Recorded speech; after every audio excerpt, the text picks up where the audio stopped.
Ei, gente, tudo bem com vocês? Estamos aqui em mais um episódio do Pode Atualizar, que sim, já falei, vocês vão ter que engolir, que a gente aderiu à modinha. Mas hoje eu tô com um convidado muito especial, porque essa pessoa normalmente não fala muito, mas a gente quer ouvir tudo. E estou tendo o privilégio de recebê-lo aqui, Carlos Bolsonaro, vulgo meu chefe. segundo a imprensa, é meu chefe. É uma pena, né? Que a gente mal se falou ao longo de 5 anos, né, Carlos? Uma pena, Bárbara. O prazer é todo meu de estar aqui, Bárbara, Lau. Obrigado pelo convite. Me sinto lisonjeado, porque eu sou um grande admirador seu. Conhecendo lá um pouquinho mais aqui o historiador que está passando um monte de feedback bacana sobre histórias do Brasil que a gente vai aprendendo, que a gente não tem a mínima ideia o quanto maravilhoso é isso aqui. Mas é uma oportunidade da gente se mostrar mais um pouco. As pessoas têm curiosidade em conhecer, não sei. Então eu fico à disposição de vocês para responder qualquer pergunta. Para mim é um prazer. Obrigada, estou aqui com o Laudelino. Bárbara, mais uma vez. Escudeiro querido. É verdade. Família, te atualizei. É difícil você saber de onde você conhece o Laudelino. Tava brincando, porque o Laudelino está em todos os canais. Todo mundo quer absorver um pouquinho do conhecimento desse homem. Ajudo todo mundo. Quero ajudar todos. Bom, Carlos, como eu falei, você não é um cara de dar muitas entrevistas. Na verdade, que eu vi, acho que nem 3. Por quê? Por que você não dá entrevistas? Bárbara, olha só, eu coloco uma coisa na cabeça, que eu tenho uma função muito maior no backstage do que aparecendo. Eu me coloco nessa situação e acredito nela. Ao longo de todas as campanhas do meu pai, dos meus irmãos, onde eu fiz parte, inclusive da minha, não que eu tenho que me expor mais um pouquinho, né? Mas assim, eu me coloco sempre num ângulo diferente de onde as pessoas normalmente se colocariam, às vezes porque tem um dom daquilo, e não coloco isso como uma crítica, mas cada um tem um dom, eu acredito que cada um tem um dom, é uma maneira de agregar ao que ela está propondo. Então, eu muitas das vezes me coloco, a maior parte das vezes eu me coloco no backstage, vamos dizer assim, e eu acho que acaba, no final das contas, produzindo muito mais. Isso foi assim ao longo da minha vida inteira. O meu pai, sendo presidente da República, foi assim também. E eu acho que estou um pouquinho velho para mudar um pouquinho o meu perfil, mas esse é um pouquinho do Carlos que não aparece muito para dar entrevista. E assim, você já começou falando que é óbvio, né? O pai dele era presidente da República, todo mundo sabe. Mas eu vou começar essa entrevista indo lá atrás, porque você foi o mais jovem vereador do Rio, né? Na sua época não tinha nada igual. E eu quero saber como é que foi, como é que você chegou lá? Como é que você falou assim, vou ser vereador, vou entrar para a política? Bárbara, eu vou encurtar um pouquinho para você, porque senão a história fica muito longa, né? Mas eu tinha cerca de 17 anos de idade. Existiu a possibilidade do meu pai vir candidato a federal na separação que ele estava tendo com minha mãe. Que minha mãe já era vereadora de segundo mandato naquele momento. Um momento conturbado na família. Mas eu vi uma situação onde eu poderia fazer parte de um problema para depois ser a solução. É lógico que não de uma maneira tão profunda assim, mas eu sabia que mais cedo ou mais tarde, enfrentando minha mãe nas eleições, a gente conseguiria, com todo o amor que a gente tinha um com o outro, a gente conseguiria superar aqueles problemas, né? Então meu pai precisava de um apoio político no Rio de Janeiro, ele não estava mais com minha mãe, estava separado dela, e eu me coloquei à disposição do velho. Então, quando me coloquei à disposição dele, foi natural existir uma separação minha com a minha mãe, eu passei a morar com ele e os dois vieram candidatos. Só que o meu pai carregava o nome dele e ela também. Então, por ele estar me apoiando, eu levei uma pequena, gigantesca vantagem em relação a isso. 17 anos de idade, existia dúvida, mediante a justiça, sobre a idade da elegibilidade. Não a idade, mas a data de que você poderia se tornar elegível. A idade era 18 anos, segundo a Constituição. Então, meu pai fez uma consulta ao Tribunal Superior Eleitoral e foi dito a ele que eu teria que ter, na época, 18 anos, na data da posse, que era 1º de janeiro de 2021. Então, concorri toda a eleição e fui diplomado. E fiz fazendo aniversário no dia 7 de dezembro de 2000. Então, para finalizar, não me alongar muito, alguns meses depois, minha mãe não foi eleita. Eu consegui ser eleito, eu acho que por um milagre. Era um garoto que só tinha o pai como ídolo, né? Uma admiração gigantesca. Tanto é que eu tenho uma tatuagem com ele aqui que aconteceu muito antes de qualquer ponto político. Uma admiração gigantesca, então uma ligação muito forte que a gente carrega até hoje. Mas alguns meses depois eu consegui trazer minha mãe para cima de mim. E hoje eu posso falar sem dúvida nenhuma, uma das minhas melhores amigas. E a gente se dá super bem, levando bola adiante com a mensagem que a gente acha que tem que levar. Mas, Carlos, houve esse momento em que você sai da juventude e entra na política. É uma mudança absurda para quem já viveu, já respirou a política, quando você cai nesse outro universo. Como é que foi o jovem Carlos entrando na política do Rio de Janeiro? Lau, vou falar uma coisa para você. Talvez eu nunca tenha falado por aí. Eu nunca tive interesse nenhum em fazer parte de política. Nunca fiz parte de grupo jovem nenhum. Só tinha realmente, como eu falei aqui, o meu pai como um ídolo, e a oportunidade surgiu porque existia o caminho. Não sabia onde eu estava me metendo. Não sabia o que aconteceria. Aconteceu, mas a partir do momento que aconteceu, eu desenvolvi dentro de mim mesmo um senso de responsabilidade. É lógico que você não adquire isso de uma hora para outra, cometendo muitos erros de infância. Infância não, adolescência, eu já não era mais uma criança. Mas eu creio que por ter aquela fidelidade ao que você acreditava, ao seu pai, entendendo todo aquele imbróglio que estava envolvendo a minha família, aquilo despertou em mim algo que me levou adiante muito mais rápido do que eu pudesse imaginar. Eu faço essa leitura. Algumas pessoas hoje em dia me taxam, me rotulam ainda de garoto, de moleque, isso e aquilo, mas eu acho que passaram-se, eu estou com 40 anos agora, passaram-se mais de 2 décadas e eu acho que amadureceu um pouquinho. E me conta uma coisa, naquela época, voltando agora, que quando a gente comenta uma época, a gente retorna as imagens dela, os sentimentos dela. Naquela época, vocês imaginavam, vocês tinham uma pequena noção, ou pelo menos uma vontade do que iria acontecer? Do ponto que a coisa ia chegar? De maneira nenhuma, Bárbara. Olha só, o que eu posso falar rapidamente para você aqui. Eu entendo um pouquinho do que acontece na vida do meu pai desde 1986, onde ele deu uma entrevista para a revista Veja. E a partir daquele momento, um período onde você estava sendo regime militar para a dita democracia, a alta cúpula do Exército não levou aquela entrevista como alguma coisa boa para as forças, inclusive dentro do Código Militar é proibido você fazer esse tipo de manifestação. E desde então ele começou a ganhar uma projeção gigantesca, diante da necessidade dos militares, vendo nele um reflexo do que a tropa sentia.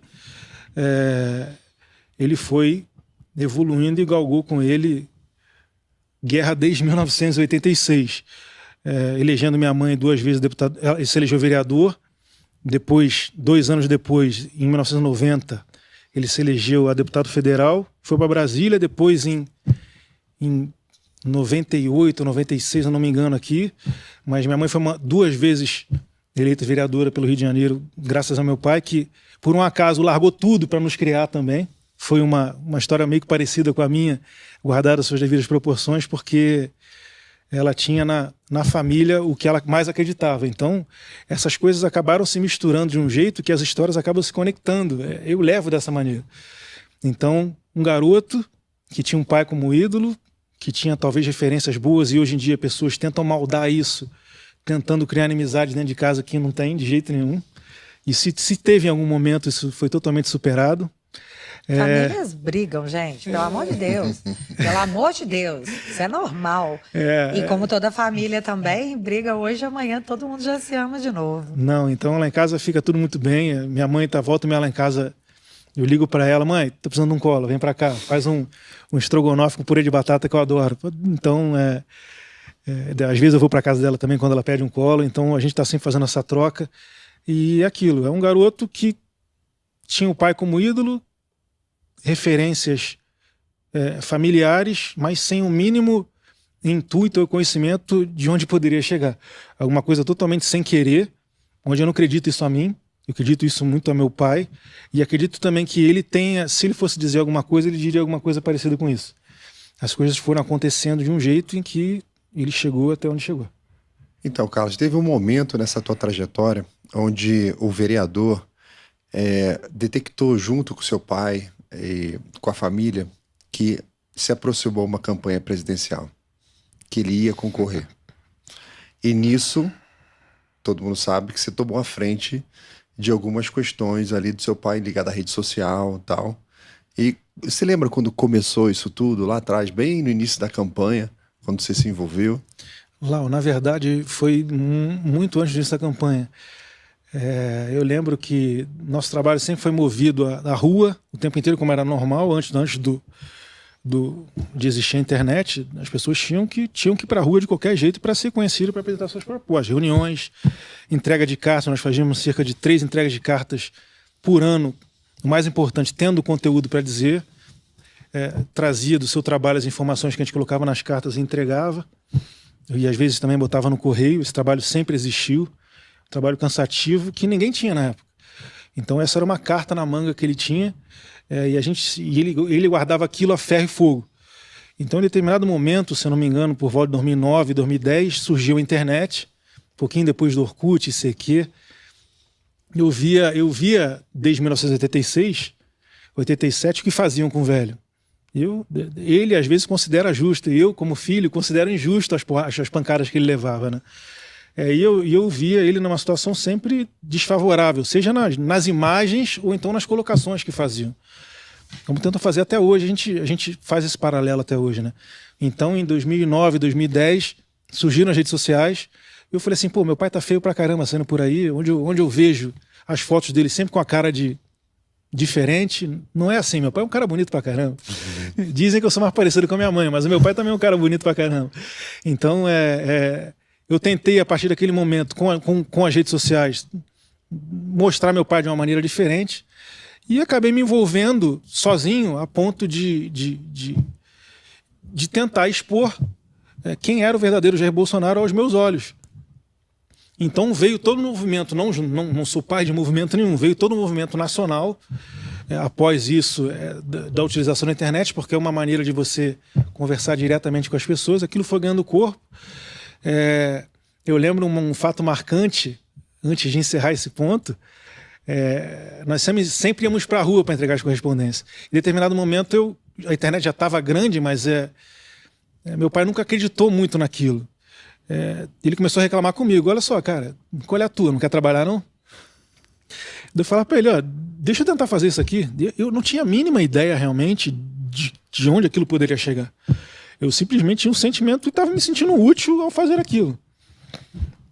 Então, equipe Bolsonaro, que era eu, desenhando no Paintbrush ali uma imagem dele, com o número dele, divulgando, respondendo às pessoas. Muitas pessoas têm aquela dúvida, né? Eu moro em Santa Catarina, posso votar no deputado federal que é do Rio de Janeiro? Então eu ficava esclarecendo e vidrado naquilo 24 horas por dia. Então aquilo ganhou uma projeção gigantesca com o resultado das eleições, se não me engano, de 2010, onde ele ficou entre os mais votados do Brasil. E aquilo foi. E aí sim, ele entendeu, ele parou de me. Você parou de dar puxão de orelha, eu vou falar assim para ser educado. Aquele sentimento que era único começou a fazer parte dele também. Que ele começou a interagir com aquilo, a população toda começou a interagir com aquilo, e a internet ganhou um peso gigantesco dentro da sociedade para divulgação da informação, para que as pessoas analisem a informação do jeito que elas quiserem.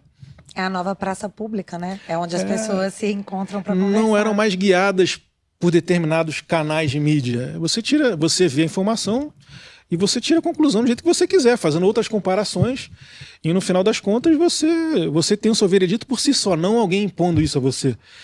E sinceramente, novamente, não sabia que ia chegar no ponto que chegou. Mas 2010, tendo esse entendimento, continuando o trabalho até 2014, surgindo o advento na internet, logo mais de importância em 2018, que meu pai já queria ser candidato a presidente anteriormente. Após ele levar a facada, a proximidade minha com ele ficou maior ainda, porque Eu me sentia na obrigação de ficar do lado dele, então aquilo começou a fluir muito mais ainda do que já fluía, já era uma coisa gigantesca. E era uma maneira dele conversar com as pessoas, sempre ter intermediários, internet, conversar com as pessoas, mostrar como ele está, o dia a dia, quase morreu, cirurgia, enfim, aquilo tudo que todo mundo já sabe. Então, sem querer, eu ajudei um pouquinho meu pai a chegar onde ele chegou. É lógico que não me considero como o causador principal disso. Eu acho que isso é um movimento nacional que levou ele a isso tudo, que vocês talvez façam muito mais parte do que eu, mas por eu ser filho dele, atribuem isso a mim. A gente já vai chegar nesse ponto aí, viu? Mas me conta aqui uma coisa, só para a gente poder andar na linha do tempo. Depois dessa eleição mais expressiva que ele teve em 2010, a gente pensando que foi o advento da internet, a gente teve as grandes manifestações de 2013, onde as pessoas praticamente estavam implorando uma renovação. E de livre e espontânea vontade, porque nunca foi identificado um líder daquelas manifestações. As pessoas falaram, ok, nós precisamos mudar. Em 2014, pelo menos para mim, foi quando eu comecei a ver Jair Bolsonaro.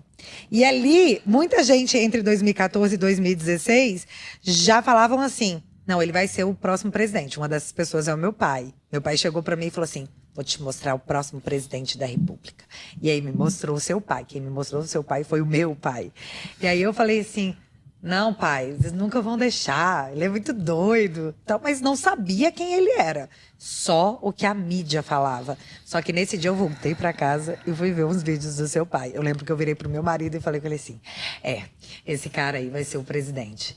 Nesse meio termo de você acompanhar essa mudança da percepção da sociedade entre os jornalistas falando, não, até o próprio Lula falando, né, não, ele não vai ganhar.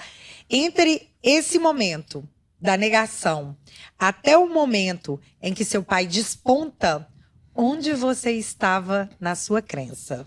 Ia rolar? Mas pode estar só meio estranho o que eu vou falar aqui. Já me perguntaram uma vez, o que você sentiu quando seu pai foi eleito? Eu falei, nada. Tem que dar continuidade ao que eu sempre fiz. Eu sempre gostei de, quando começar a acertar, ir até o final onde eu acerto. Algumas pessoas às vezes perguntam para mim, né? Pô, olha só, se você não souber dosar isso, você vai acabar empacotando e o mundo vai continuar. É uma escolha que eu faço. Então, eu acho que foi muito mais coincidência por uma identidade de trabalho do que por eu ter a certeza que ele chegaria em algum lugar. Mas então você tinha certeza que o trabalho dele levaria ele a esse ponto? Eu queria fazer parte, como sempre quis fazer parte, de ajudar o velho a conquistar os seus objetivos, e isso sempre ficou em primeiro lugar na minha vida. Às vezes isso atrapalha um pouquinho, porque a minha vida pessoal ela fica um pouco de lado, porque em detrimento disso eu tenho que abrir mão dela para levar adiante. Eu não posso desgrudar do celular 10, 20 segundos, não existe esse negócio de gabinete disso ou daquilo, não. É simplesmente algo que às vezes te sufoca, mas é gratificante porque você vê um resultado nisso tudo. Carlos, teve um momento dessa trajetória que a Bárbara está falando, que nós vimos na televisão você dentro do carro ali do presidente no dia da posse. Estava com ele dentro do carro. E vocês, carro aberto, fazendo aquele trajeto ali para cerimônia normal, né? Sua emoção ali, sensação, porque a gente que estava de fora era uma coisa única. A gente estava vendo ali o presidente e o filho. Foi. Né? E um filho que era tipo o escudo, que estava sempre ali com ele há muitos anos. E ele preocupado depois da facada, até o pessoal falou, acho que o Carlos está com colete à prova de bala para proteger o pai. E a gente olhava assim, pode ser que sim. Isso não é ficção não, pode ser que sim, é do espírito dele. E como é que foi ali? Você estava dentro da história. A história estava acontecendo diante de vocês. Eu acho que marca muito mais para mim como um momento pessoal do que qualquer outra coisa. Não me enche os olhos galgar coisas mais altas, não me enche nada, nada disso me enche os olhos. Alguns minutos antes de ele entrar no carro, eu falei para ele, pai, eu vou atrás de você. Ele, tá bem, pode ir. Eu lembro que não deixaram eu subir, porque eu ia pisar no banco do Cadillac. Eu falei, não, vou subir. Ele vai subir perguntaram, vai subir por quê? Eu falei, não, porque eu quero ficar atrás dele. A gente já viu, né? Aquelas coisas que passam na cabeça, Kennedy, que aconteceu com Kennedy. Eu não estava armado, como diz o Noblar. Eu não estava de colete à prova de bala. Eu simplesmente me coloquei numa situação onde eu queria mais uma vez proteger meu pai. Tanto é que não era papel meu, nunca foi acenar para ninguém, sorrir para ninguém. Eu estava ali parado, servindo de psicologicamente, muito mais do que fisicamente, né, de escudo para a pessoa que eu mais amava no mundo. Então é simples assim. E vocês tinham acabado de ver do episódio da facada, que de uma forma muito desrespeitosa, maldosa e criminosa, acho que podemos dizer criminosas, né? Porque fake news agora não é crime. Alguns até ministros, atual ministros, tentam dizer que não aconteceu, né? Foi o episódio da facada.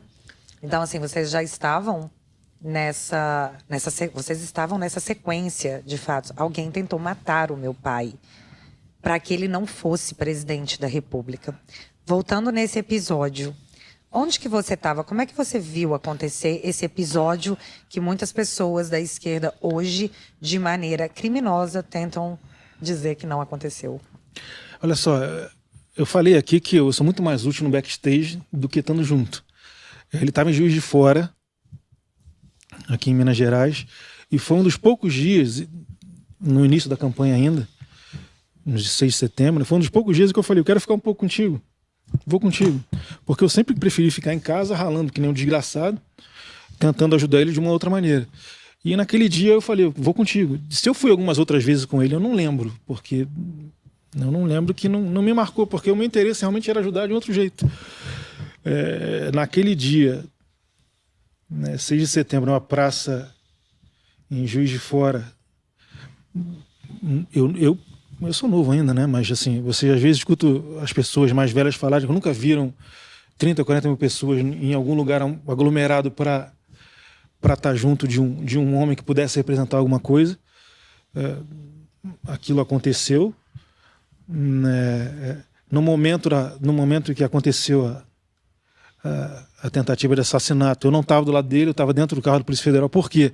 Exatamente por aquilo. Por mais que eu queira ficar perto dele, pelos poucos momentos que eu queira ficar perto dele, eu falava, pai, as imagens que vem chegando, eu vou depurando aqui e vou jogando nas redes como tem que jogar. Então, minha função é essa, eu queria estar fazendo aquilo.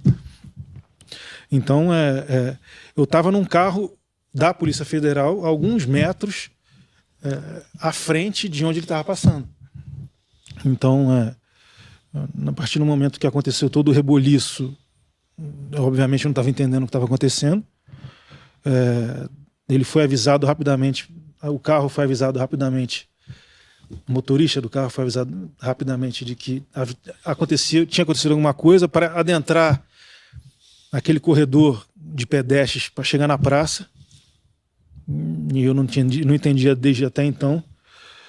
Quando eu cheguei no bar, junto com o pessoal da Polícia Federal, era uma Pajero blindada. Eu vi meu pai caído no chão, não entendendo ainda o que tinha acontecido. Ele sendo carregado para dentro do carro, onde continuavam não entendendo o que estava acontecendo. Ele já com a camisa rasgada. Então, você via que tinha alguma coisa na barriga dele ali, mas realmente não saía sangue, não saía nada. Porque, quer dizer, o porquê a gente chega depois, né? Que a gente entende depois. Naquela hora vocês não tinham entendido. Na hora não tinha. Então, não tinha entendido o que estava acontecendo. E ele estava quente ainda, então ele tinha a capacidade de responder aos estímulos que a gente fazia a ele. A nota, de 0 a 10. E ele dando todas aquelas notas e a sorte que a Polícia Federal... Sorte não, aquilo faz parte do trabalho da Polícia Federal, fazer um caminho de acesso a qualquer hospital caso alguma fatalidade venha a acontecer. Já é previsto antes, né? Já há previsão disso. Então, em cerca de 10 minutos chegaram no hospital. A princípio, por não sangrar, parecia não ser realmente uma coisa grave, mas com o tempo passando a pessoa vai esfriando. E quando ela vai esfriando, a verdade vem aparecendo. Ele adentrou no ambulatório, com a gente carregando ele nas costas, ele adentrou ao ambulatório, e a princípio parecia não ser nada. Mas ali dentro ele perdeu a consciência algumas vezes, e então os médicos perceberam a gravidade do que estava acontecendo e levaram ele para uma sala de, não sei direito, em termos médicos, não, tomografia, ultrassom. Levaram para a sala de ultrassom, onde entre essas apagadas eu estava acompanhando ele e via que com o esfriar das coisas as reações dele se descompensavam. Com o ultrassom perceberam que havia hemorragia interna. Por quê? Eu vou falar aqui agora porque depois você entende o que acontece, né?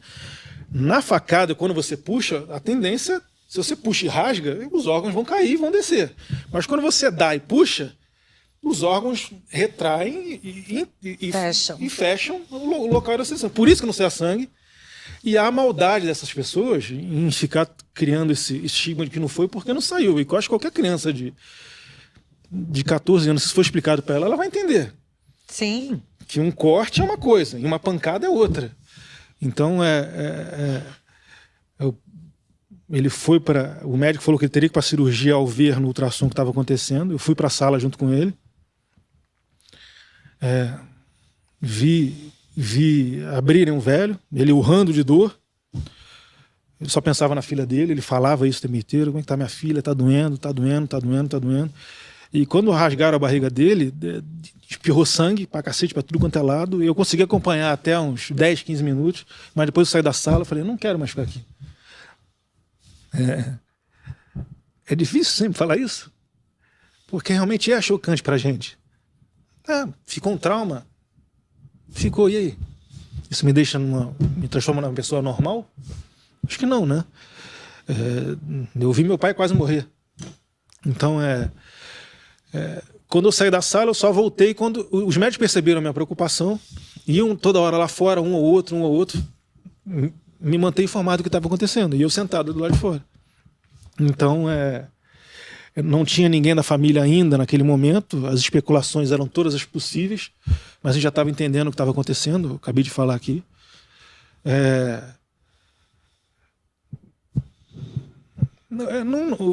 O resto não é muita novidade que eu tenho para falar, mas assim, no momento final o médico falou para mim: a gente salvou teu pai. Qual foi a minha reação? Bárbara, sinceramente, não sei. Alegria, emoção. Você acha que é choque, né? Já acho que é de parar para entender assim: caramba, olha o que acabou de acontecer. Eu tô procurando ser a pessoa mais sincera possível, então talvez isso não transpareça uma fidelidade, uma minha coisa leitura assim. é que você é muito racional. É muito racional. Você tem emoção, a emoção está dentro de você, mas tem racional de que, como você falou da eleição, nós vencemos, agora tem que trabalhar. Eu fiz rede social, cresceu, agora vamos continuar crescendo. Meu pai foi sua facada, salvaram meu pai, agora vai cuidar da saúde e vamos seguir em frente. É a leitura que eu faço.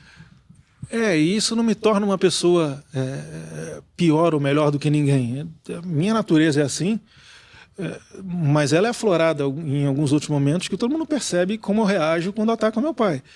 Então é totalmente entendível. Acho que é um padrão normal que todo filho deveria reagir quando o pai, Obrigado, a mãe Bárbara. é atacado. Eu acho que é por aí. Pelo menos assim, é o que é esperado, né? Tipo, ame tem seu gente pai. tem gente que ali no momento não conseguiria, como o Lau falou, se conter. Eu sinceramente, eu não pensava em nada. Então, foi salvo na Santa Casa. Ele pegou depois, no dia seguinte, um avião para São Paulo, no Albert Einstein, onde eu acompanhei ele, o Dr. Macedo e a equipe de paramédicos.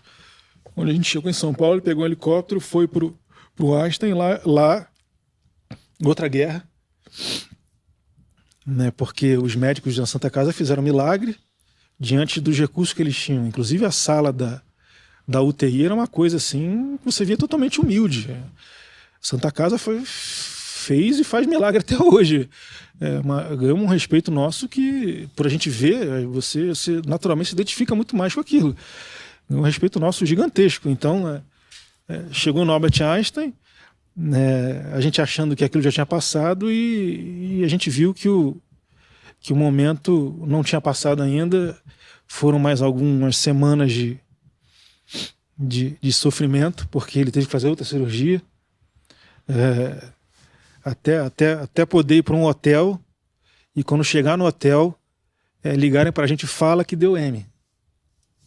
Volta que deu M, desculpa. Depois, não acredito.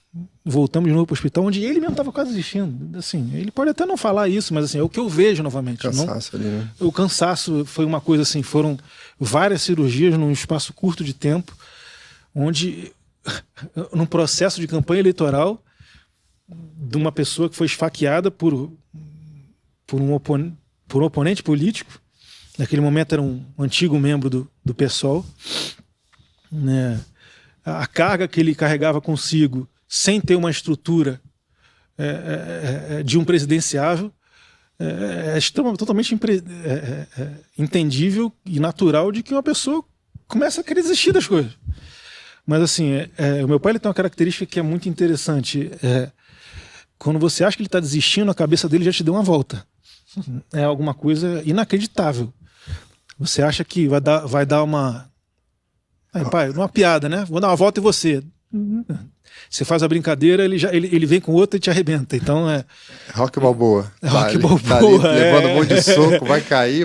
Isso assim, tirando a cirurgia e trazendo para a eleição presidencial, após tudo aquilo que aconteceu, levando para a eleição presidencial, e ele levou de coração todo um governo nas costas, onde, lamentavelmente, você não viu os ministros se envolverem nas próprias causas que os ministérios tinham que se envolver, onde ele mesmo se colocava ali como lutador para defender os seus ministros, onde você tinha que acontecer. Eu acredito que tinha que acontecer o contrário. É lógico que isso não é uma regra 100% aplicável, mas você sentia falta, às vezes, de uma exposição maior de determinadas pessoas, e não o tempo inteiro sobrecarregar uma pessoa. É por isso que eu acredito que hoje eu considero como um mito, uma pessoa às vezes altamente respeitável. Por quê?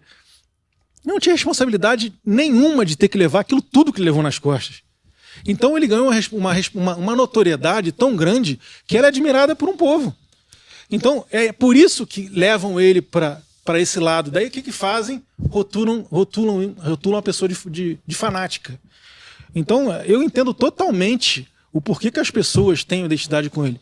Porque realmente é um guerreiro que não tinha responsabilidade, que é muito mais fácil, como ele vive falando, você se deixar levar do que você enfrentar tudo quanto é guerra do jeito que ele enfrentou, às vezes sozinho, às vezes não. Então isso é reconhecido por muitas pessoas. Pessoas passaram a ver isso. Não na televisão, né? Passaram a ver na internet. Então talvez por isso estejam querendo calar a internet, porque é um meio de comunicação de que as pessoas têm total acesso à comunicação, e ela vai tirar o veredito dela analisando o que ela achar pertinente sobre o assunto. Sem intermediário. Exatamente. Uma coisa que aconteceu nesse período, tá? Seu pai já empossado, já trabalhando como presidente, te acordava de manhã, tinha uma mensagem qualquer em grupo de WhatsApp. Jair foi fazer uma visita em Natal, foi lá no Rio Grande do Norte. Ok e tal, tu dava um play, o Maracanã tava no aeroporto. Milhares de pessoas recepcionando, e a gente levava um susto. Caramba, eu mal sabia que ele ia viajar para lá e nem que ia ter essa recepção. Aí no dia seguinte, numa outra cidade, depois numa outra cidade, você vê, meu Deus, o Brasil inteiro tá na rua. E o homem já tá eleito.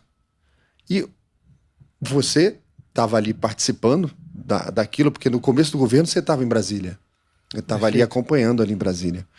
E você viajava com ele, você estava indo com ele nesses eventos. Mas é aquilo que você falou agora há pouco, que nem o Neymar tem isso. Não o Neymar tem isso. Nem o Neymar tem isso. Mas o Neymar joga muito mais do que meu pai.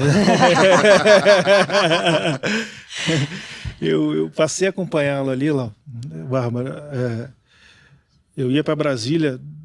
Eu nunca tive a preocupação de não viajar em avião de carreira. Repito, sempre fui uma peça de backstage, viajando às vezes de avião de carreira, às vezes com ele. Quando me taxam de faltoso, diversos requerimentos que eu fiz à Câmara provam, inclusive está no blog, isso é público, que, vamos supor aqui, tem requerimentos de 200 últimas sessões, eu faltei uma. Então o que, mais uma vez, a maldade dos outros em relação a você para descredibilizar o teu trabalho. E você tem gente de dentro também que não quer que você fique muito perto. Porque você é uma espécie de cão de guarda e para aquelas pessoas não interessa ter aquela pessoa que quer o bem da outra. Então, o tempo inteiro tentando ser expurgado de dentro de uma estrutura que você estava tentando ajudar.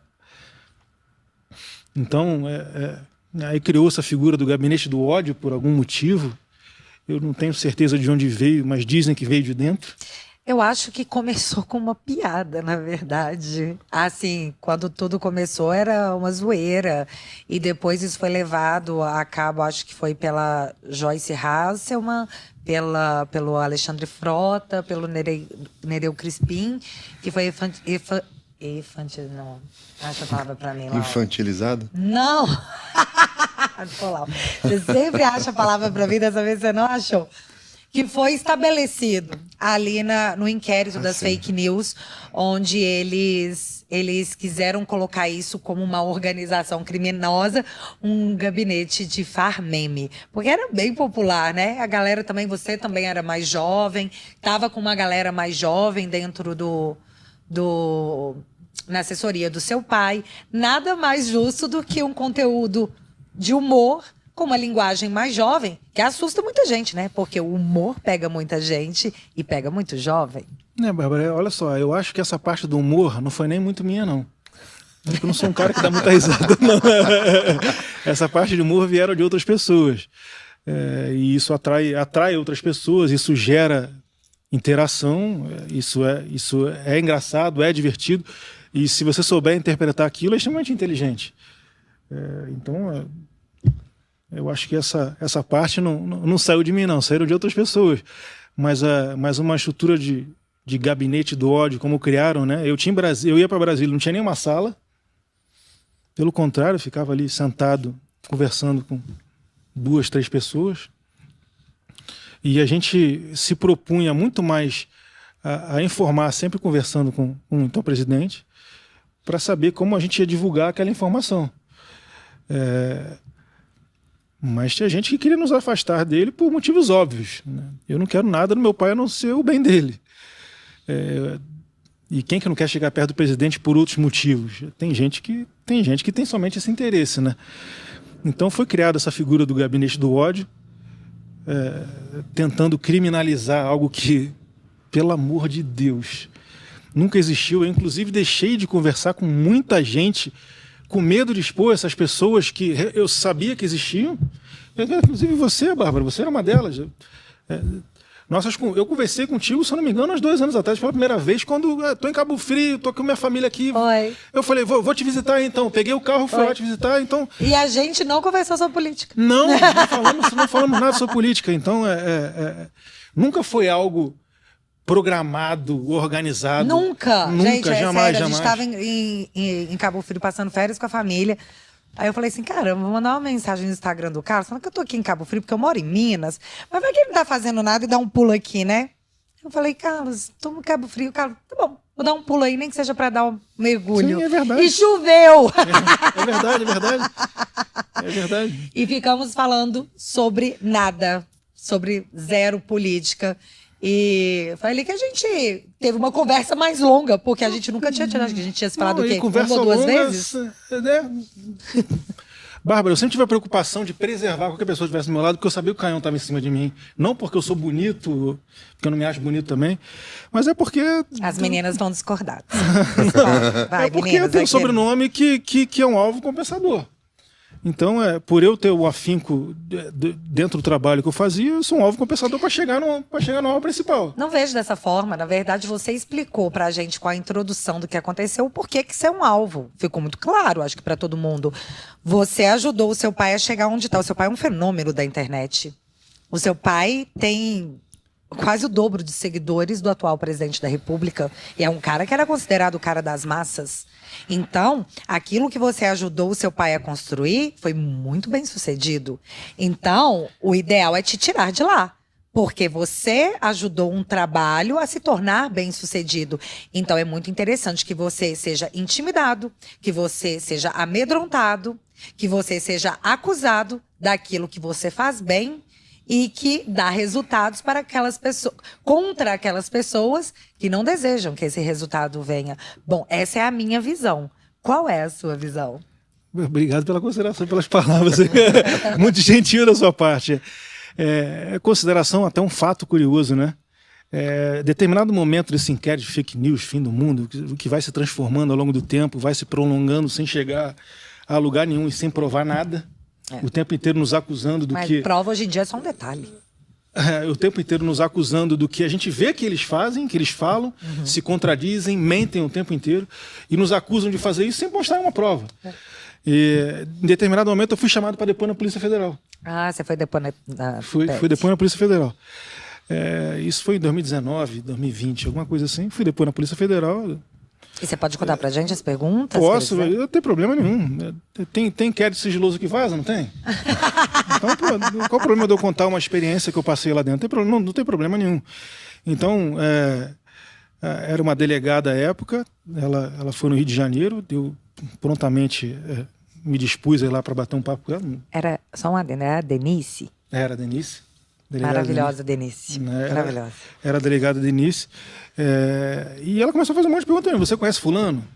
Você conhece Beltrano? Você conhece Cicrano? Você conhece aquele? Eu, não.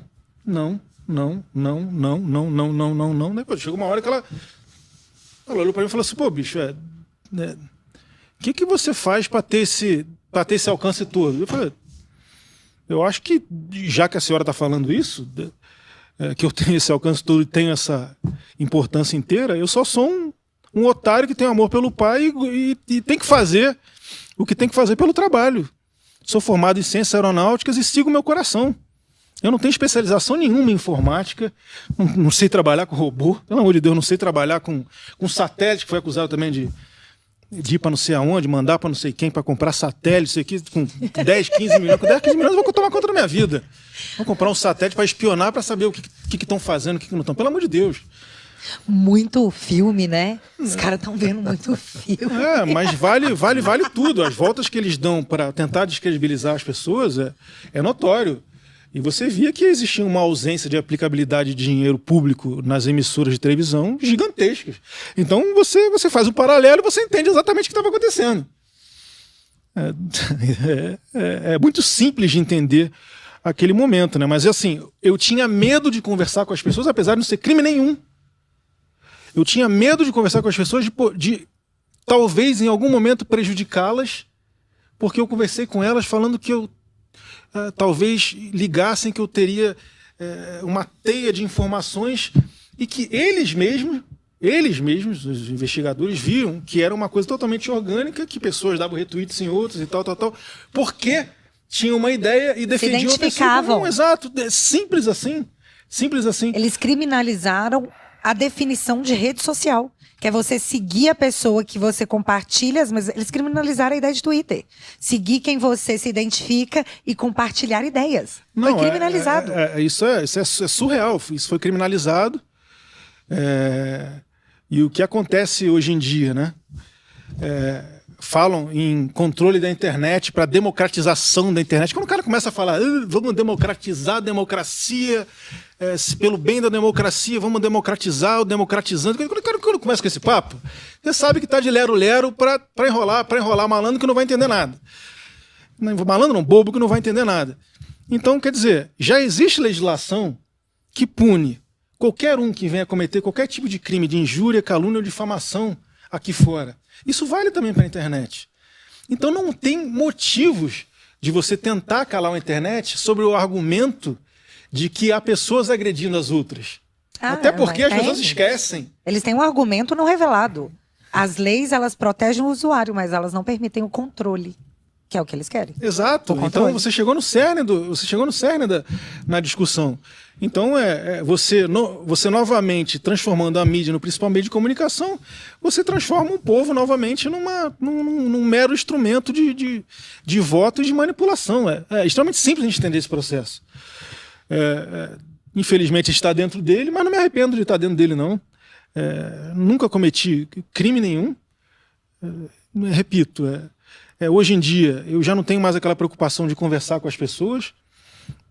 eu entendo que não há crime nenhum nisso, eu estou aqui para te dar um abraço, independentemente dessa situação aqui. E a gente tem que enfrentar o problema de cabeça erguida, porque se a gente não fizer isso, a gente está fadado ao que eles querem que a gente seja. Gados, né? Então, faço parte dessa estrutura orgânica, é sempre bom falar isso, orgânica. Eles ficam assustados com o quanto é o povo. É só o povo. O povo quer fazer. Eles experimentaram uma dose de rejeição tão grande que, para não ter que lidar com a rejeição, eles se recusavam a aceitar que era o povo, para não dizerem somos odiados. Então eles diziam, não, é robô que está fazendo isso, não são pessoas. Para que não tivessem que assumir que, ei, as pessoas não gostam muito de você. Logo depois da posse surgiu o argumento de que o Jair não venceu. Foram disparos em massas. Os disparos em massa no WhatsApp. Isso não existiu. Pelo contrário, isso existiu do outro lado. Exato. Mas nada disso foi incluído em inquérito nenhum. Sim. E foi dito pelo Rangiver, lembra? Na CPI. O Rangiver falou, perguntaram para o Rangiver, né? Você trabalhou em disparo para o presidente Jair Bolsonaro? Não, para ele não, mas para o seu partido sim. Foi o Rui Falcão do PT. E isso foi o que acabou com a CPMI. Depois disso, a CPMI das fake news foi tipo... Então, nem teve continuidade, né? Acabou totalmente. Melhor não mexer nisso mais, larga pra lá. Sim. Que doideira. E o que ficou claro aqui, só pra constar, caso ainda não tenha ficado claro, para a galerinha da mídia que está assistindo, porque vocês não conseguem entrevistar o Carlos, porque vocês não são honestos nas perguntas que vocês fazem, nem no que vocês publicam. Então, para ficar claro aqui, não existe um gabinete do ódio. Esse gabinete do ódio nunca existiu. E o Carlos não é o chefe dele. Carlos nunca foi meu chefe, só para deixar claro. Apesar que em 2021, final de 2021, a tese dessa delegada e tal era que o meu provável chefe poderia ser Steven Bannon. Aí eu falei, poxa, de Carlos para Steven Bannon. Aí o Laudelino estava até conversando comigo dentro do carro. Se você vê Steven Bannon, você sabe? Você vai identificar? Eu falei, não, cara, deve ser tipo as panteras, que tem a caixinha que recebem as ordens. Sai uma voz, né, da caixinha. Eles não sabem nem mais para quem apontar. O problema, a intenção é calar, é cercear, é causar medo, que te levou a se isolar das pessoas para não comprometê-las. E olha o que o medo faz. Isso se trata de uma perseguição judicial. Você se sente assim, perseguido judicialmente? Todo dia. Todo dia, assim, há 5 anos. Eu não quero aqui me colocar como a vítima da sociedade, não, mas assim... Não, você é uma vítima do judiciário. Você quer averiguar alguma coisa? Joga na bola. Joga na bola que você chega em algum lugar. Você acha que se tivesse alguma coisa contra mim, já não teriam partido para cima para atingir o alvo maior que eles querem? Claro. A narrativa tem que ser construída a todo momento, o tempo inteiro. Então é um processo totalmente injusto que a gente tem que todo dia trabalhar mentalmente, você também, Bárbara, o Lau também, como qualquer cidadão brasileiro comum. Ou você acha que é o robô que está reclamando que o imposto está aumentando? Tá de brincadeira comigo. Então, é entender de que as atitudes do governo estão indo bem para ser apoiada ou estão indo mal para ser criticada. Isso é normal em qualquer democracia no mundo. Só que, ao que parece, a democracia aqui é relativa, né? Então tem que se criar toda essa narrativa de o bem contra o mal, o ódio, isso e aquilo, para justificar vender manchete de jornal e ganhar o dinheirinho do erário, que o erário nada mais é do que o dinheiro do pagador de impostos. Então essa roda é perfeitamente entendível, de fácil entendimento, para a gente captar o que está acontecendo. É que, infelizmente, o Brasil está arrumando para um... Eu vejo que o Brasil está arrumando para um buraco, não é nem econômico ainda não. Um buraco por falta de liberdade que assusta qualquer um. As pessoas lá fora estão enxergando isso. Não é por mim nem por você. As pessoas enxergam, as pessoas têm capacidade de raciocinar, por mais que muitas achem que ninguém tem a capacidade de raciocinar, a não ser elas mesmas, que somos arautos da moralidade. E isso, lamentavelmente, está acontecendo aqui no Brasil. Eu espero porque ficou meio claro que a galera do amor não está destilando muito amor quando fala nó que facada maldada. As pessoas percebem isso. É muita ingenuidade achar que o eleitor médio, que aqui eu nem estou falando da galera bolsonarista, nem da galera de esquerda. Estou falando do eleitor médio, que consegue criar as próprias conclusões. Essas pessoas enxergam isso e falam, isso não é amor. A Aniele Franco ia assistir o jogo do Flamengo para assinar documentozinho de protesto racial no avião da FAB. No avião da FAB. Não foi por amor, dona Aniele. Não foi legal de sua parte. Vou você lembrar da questão da facada, porque isso foi uma pergunta que ficou para trás, que é sua opinião sobre a investigação. Boa. Você vê diversas situações, como por exemplo, aqui o nome do Adélio, coincidentemente, no mesmo horário, está adentando ao Congresso Nacional, depois foi apagado, não existiu isso e aquilo, papapá. É uma coincidência gigantesca. É uma pessoa em que tinha alguns celulares na mão, estava desempregado, já havia frequentado um clube de tiro onde eu frequentava, que inclusive os idiotas são tão idiotas que me acusam de conhecer o Adélio. É uma coisa assim que é surreal. O que aconteceu ali? Ele, antes de cometer o crime, ele foi ao clube de tiro onde eu costumava frequentar, na esperança que eu fosse me encontrar lá. Eu não sei como ele tinha informação do dia. Tá? Já é suspeito isso. Como é que o cara tem informação do dia para fazer um teste de tiro lá dentro e um ajudante de pedreiro? É estranho pra caramba. E naquele dia, por um acaso, eu não fui no clube de tiro, em Santa Catarina, porque eu briguei com meu amigo na época, que era um dos donos do clube de tiro. Briguei com ele e fui pro hotel. Em vez de ir pro clube direto, que eu chegava de viagem, passar final de semana lá com eles e ficava bem pra caramba. Mas naquele dia eu briguei com o cara, não fui, e fui pro hotel. Então, em Juiz de Fora, em Juiz de Fora, assim, você vê, tem um vídeo na internet dele. Em determinado momento eu saio do carro, desço, ele vem com a faca para cima de mim e eu entro no carro novamente, mas coisa de 1, 2 segundos ele não consegue, ele tá com a faca na mão, ele não me dá a facada. Você quer acreditar nisso ou não? Olha na internet que tá lá. Então assim, eu não entendo o que acontece ali e nunca tive resposta do que estava acontecendo ali. É totalmente suspeito você ver uma pessoa desempregada, com dinheiro para pagar um stand de tiro, com 3 celulares, computador, pagou adiantado a pousada que ele estava em Juiz de Fora. Hoje em dia ele é maluco, mas está se recusando a tomar remédio. Com um monte de advogado que chegou lá de jatinho. Né? E o advogado chegou a falar, eu tô aqui para quem me paga, meio que totalmente de uma maneira totalmente jocosa, fazendo piada, como tipo assim, eu tô com gigantes, vocês são nada. Infelizmente ficou nesse passo. E por que na época o presidente ele poderia ter recorrido à condenação dele, no juridiquês aqui direito, talvez eu não fale porque eu não tenho conhecimento disso. Ele não recorreu porque ele sabia que se o Adélio fosse condenado naquela determinada instância, ele hoje em dia já estaria solto. Então, ele sendo considerado maluco, é muito mais vantajoso porque ele vai estar preso lá dentro. É quase uma perpétua, né? É assim, ele tem que ser tratado. Maluco também não faz delação, né? O maluco também não faz delação, né? Que conveniente. Então, e eu tenho quase certeza absoluta de que a ideia ali era utilizar um cara para cumprir uma missão, achando que fosse matá-lo, e criar um álibi perfeito, que um segundo álibi perfeito, caso ele fugisse.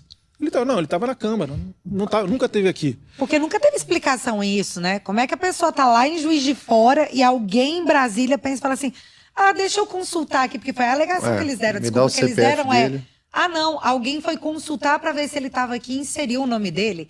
É sério que eles querem que a gente acredite nisso? E se a gente duvida, a gente é o quê? Negacionista? Olha a história que eles entubaram na gente e é proibido discutir a respeito. Bárbara, uma coisa que talvez a maioria das pessoas não saibam, né? Aquela fatídica matéria do Jornal Nacional, onde ela fala quase 10, 15 minutos sobre Não, a gente está falando de Adélio e mudou para Marielle. Não, mas a linha não é muito diferente, não, porque a gente está falando de investigações. Investigações. No caso da investigação da Marielle, eu já peguei motorista de Uber que fala assim, eu adoro Jair, mas aquele negócio de matar a Marielle foi triste. Aí você fica assim, do que você está falando? El matador. Fala sério. Ou gente. seja, você tem uma ausência de investigação num caso, que é do Adélio, Um excesso na e outra. você tem um excesso do outro que toma conclusões no início do processo, aquilo é divulgado como uma verdade, contamina a população, como foi o exemplo que eu dei, e a investigação termina e mostra que não tinha nada daquilo e o pessoal se esquece de pedir desculpa. Se esquece, né? A minha relação com a senhora Marielle, eu nunca tive problema nenhum com ela. Pelo contrário, pessoas falavam que ela me elogiava quando passava por ela. Era sempre muito respeitoso, ela também comigo. Nunca existiram atritos maiores que não sejam políticos. Teve uma vez que eu passei no corredor, tentaram atrelar isso ao fato acontecido, eu passei no corredor, e como ela era do meu andar, era por coincidência, só tem coincidência o tempo inteiro, só coincidência. Desses assuntos e sobre outros também, né? Por um acaso, o andar em que eu fico, ele, desde um pouquinho antes, 90% do meu andar é do pessoal. É lógico que aquilo ali é para os caras ficarem na minha cabeça o tempo inteiro de algum jeito. É óbvio, é lógico. Tá bom? De novo, não sou dono da verdade, mas eu tenho essa dedução. Eu ainda tenho o direito de opinar. Sim. Então, é óbvio que há tentativa o tempo inteiro de me provocar achando que eu sou ignorante a ponto de reagir na maneira com que eles querem. Às vezes acontece, às vezes não acontece. Então, eu estava passando no corredor, estava um funcionário dela dando uma entrevista para uma TV espanhola. Eu entendi ele chamando minha família de fascista, eu botei, cara, a gente não precisa fazer isso. Seja homem, pô. E a gente discutiu em tom alto, a gente discutiu, pô. Não houve ameaça, não houve nada, a gente realmente discutiu. Seja homem, isso e aquilo, papapá. E a Marielle saiu de dentro do gabinete dela. Ela, inclusive, que apartou o negócio ali. Ela que chegou, cara, vai pra lá, vou pra cá e tal. Mas sabe que a gente discorda, Marielle, tudo bem, sem problema nenhum. Só que, por um acaso, a fita da Câmara Municipal da gravação do andar nunca apareceu. Eu fui na polícia chamado novamente, conversei com diversos policiais, eles colocam você naquela salinha onde fazem um revezamento de vários outros policiais para fazer tuas leituras corporais, psicológicas do que você está falando e tudo mais. O que eu falei foi somente a verdade, eu estava em casa quando aconteceu o ocorrido, que a gente depois ficou sabendo, depois quando você vai na delegacia, você sabe o que está acontecendo. Então, estava em casa, sem problema nenhum, depois nunca mais fui chamado. E aí vem uma matéria no Jornal Nacional acusando o presidente da República. Ele já era presidente? Não. Era? Ele já era presidente? Já. Acusando Eu acho que ele estava na Arábia, Rússia, na eu Rússia. acho. Eu estava longe daqui. Ele estava em Brasília. Não, ele estava com um Ele fuso tava horário viajando. onde que ele abriu uma live de madrugada. Abriu uma Pra live de responder. madrugada quando ele foi acusado. Não, mas no dia... No dia não. No dia que... Não, a gente tá falando do dia da matéria da Globo. No dia da matéria da Globo. É porque Foi traumático. Ele tá falando no dia do então, ocorrido. É porque eu quero chegar num outro ponto que eu acho que é curioso vocês captarem como é que é tudo muito estranho, né? A matéria da Globo, onde colocam um porteiro no meio. Eu sempre tive relações excelentes com meus porteiros, nunca tive problema nenhum, caixinha de Natal, bate-papo, tal. E um porteiro falando que ligou para casa do seu Jair autorizou o atentado do fulano lá, que eu não sei o nome do cara. E aí meu pai, naquele dia, por um acaso, no dia que o porteiro falou que ele estava ligando, ele estava no Congresso Nacional marcando a presença. Então, ou seja, o depoimento do porteiro não valeu de nada. Mas sabe onde está o porteiro hoje? Ai, meu Deus, onde? Está no mesmo lugar.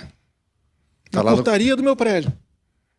O porteiro que fez acusação falsa na Polícia Federal está na portaria do meu prédio. Ele sabe quem entra, quem sai, o que eu faço, o que eu não faço.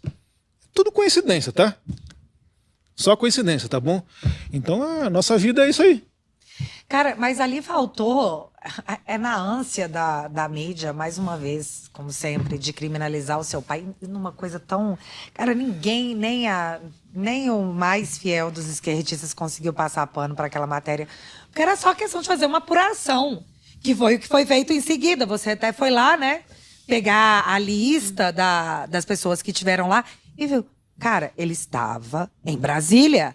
Se ele estava em Brasília, como é que ele pode ter respondido o interfone?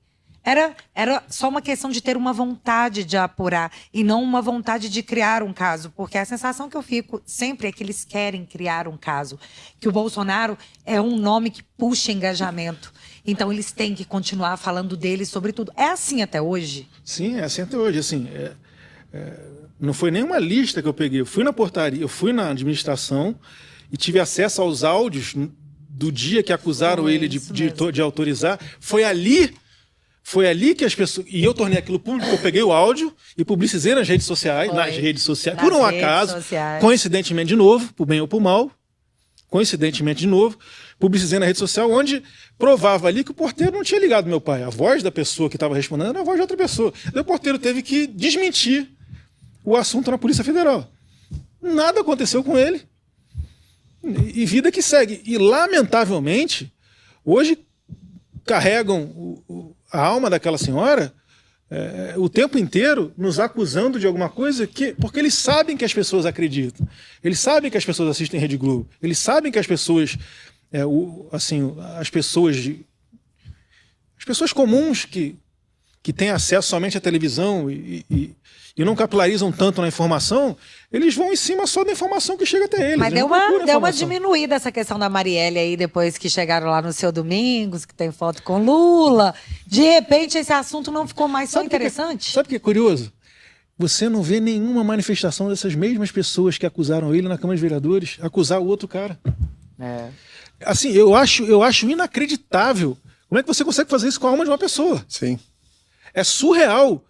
Assim, você tá nitidamente relativizando algo para tirar proveito político daquilo. É um absurdo isso, sabe? É chocante. Mas infelizmente é o que se tornou na nossa vida. Porque o que eu vejo, o presidente Jair Bolsonaro sendo eleito, que não esperava que ele fosse eleito. Não vou entrar em detalhes aqui não esperava que ele fosse eleito. Ele conseguiu mudar o sistema de uma maneira assombrosa. Interessa de todos os lados para o sistema voltar a ser o que era antes, como está acontecendo novamente de novo agora. Você loteando estatais, você dando 500 milhões de reais para as grandes empresas, você criminalizando a opinião, você fazendo tudo que o Partido dos Trabalhadores mente para os outros falando que não quer fazer, mas a gente sabe que de vez em quando eles escorregam e acabam falando a verdade. São amantes de ditaduras, amantes de Fidel Castro. E a gente foi super punido nas eleições porque a gente disse isso, você lembra? A gente não podia falar uma linha da verdade que eles mesmos falavam. Não podia botar um vídeo dele falando que não, isso aí é fake news, isso aí não pode. Então, quer dizer, a democracia relativa está acontecendo, eu acho que antes da eleição do Lula. E o sistema é bruto. Então é por isso que eles precisam calar a internet, porque a mídia está muito bem alinhada. A Globo News... Gente, não consigo assistir Globo News. É sério, às vezes eu vejo os cortes lá no Twitter, porque eu tenho que ver. Mas, nossa senhora, eu sinto que meu cérebro vai derreter, não consigo. Não é só Globo News, não. Se a gente pegar 10 segundos de qualquer TV aberta, qualquer não, em especial a Rede Globo, 10 segundos você pega uma mensagem que é uma mensagem ideológica de alguma coisa. É uma coisa inacreditável. Se eu puder dar um conselho para alguém, se me permitir, Bárbara? Claro, por favor. Não assistam Rede Globo. É uma coisa que te intoxica. É fake news 24 horas por dia. É raro os momentos em que essas pessoas se dispõem a dizer a verdade. E, coincidentemente, mais uma vez, é a emissora de televisão que mais recebe dinheiro público. Voltou a ser, né, a campeã. Voltou a ser, que depois do governo Bolsonaro, isso acabou. Mas voltou a ser a campeã. E, por um acaso, coincidentemente também, os artistas hoje voltaram a receber os milhões de reais da Lei Rouanet, direto ou indiretamente. A gente sabe que esses recursos não são recebidos diretamente, mas de desconto, de outras coisas, enfim, de acordo com um show.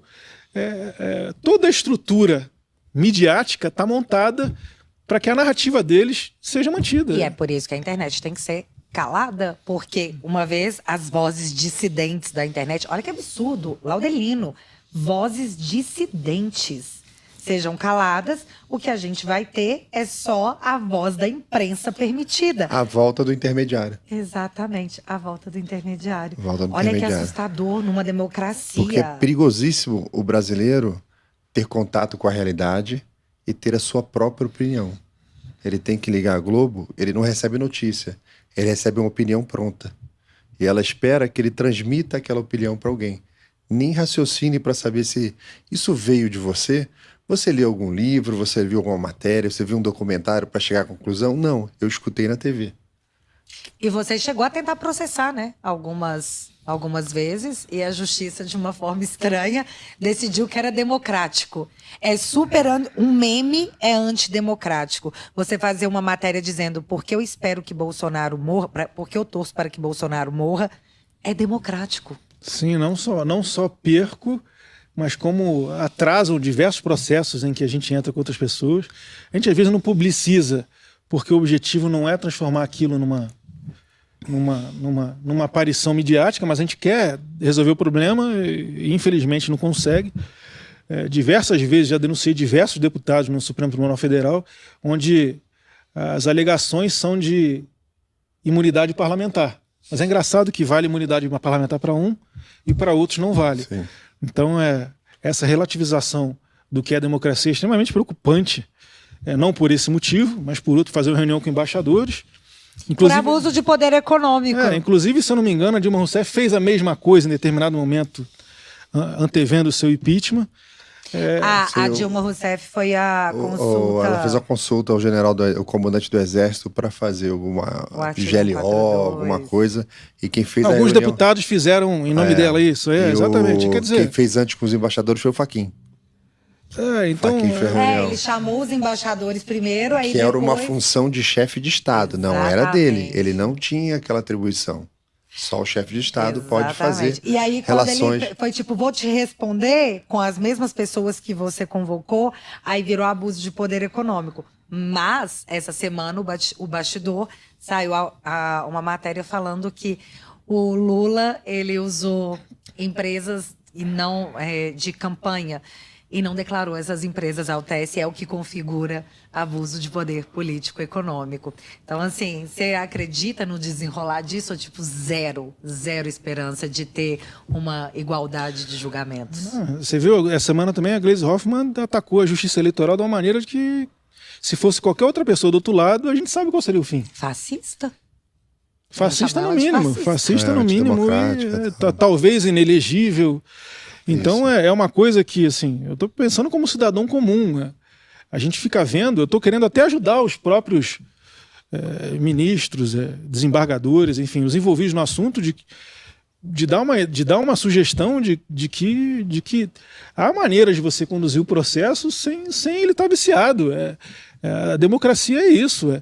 Eu estou falando aqui não em nome de um povo, mas tenho certeza que em nome de uma parcela da sociedade.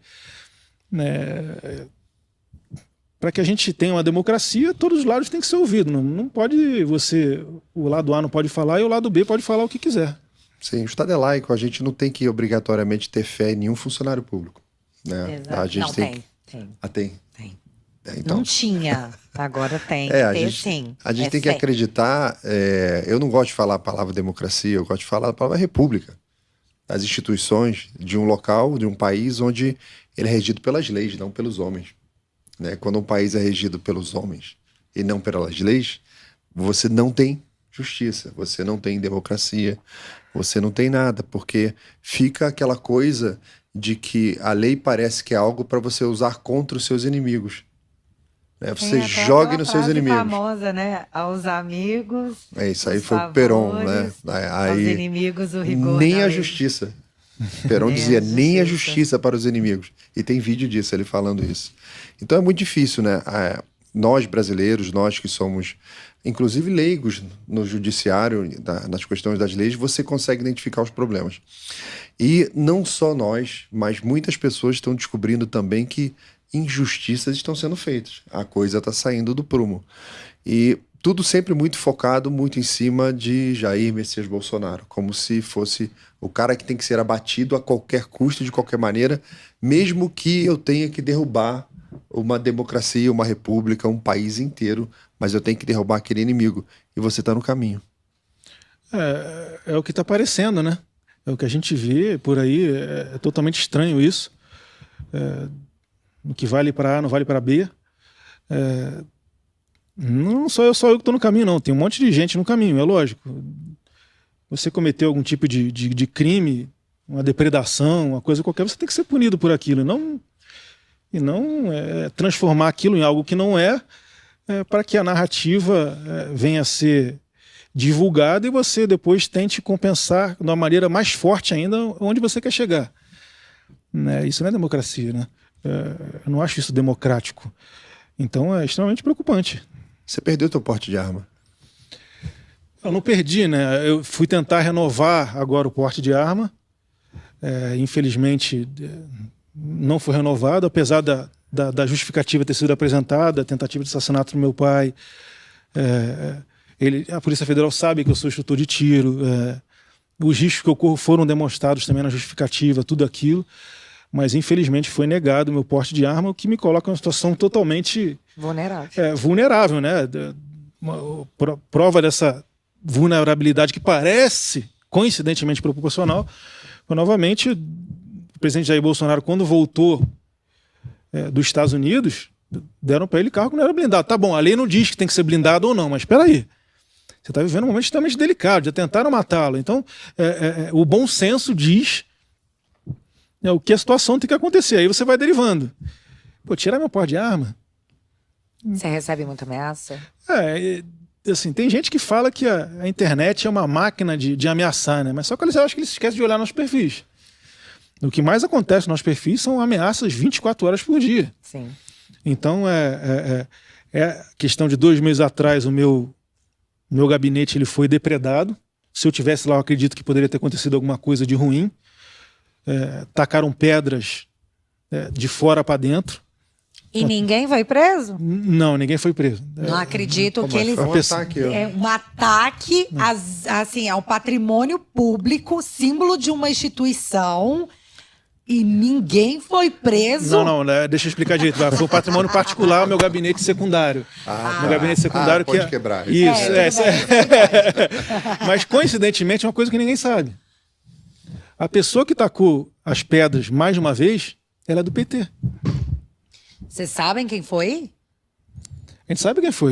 Ele foi identificado, foi para a delegacia, se diz petista, mas dizem que ele é mais um maluco na história. Peraí. O cara foi lá no seu gabinete, tacou pedra, quebrou tudo, se identificou sendo do PT, e aí ele foi embora porque o menino é doido. É essa a história. Mais ou menos isso aí. Se identificou com o PT, se identificou como petista, vota no Lula.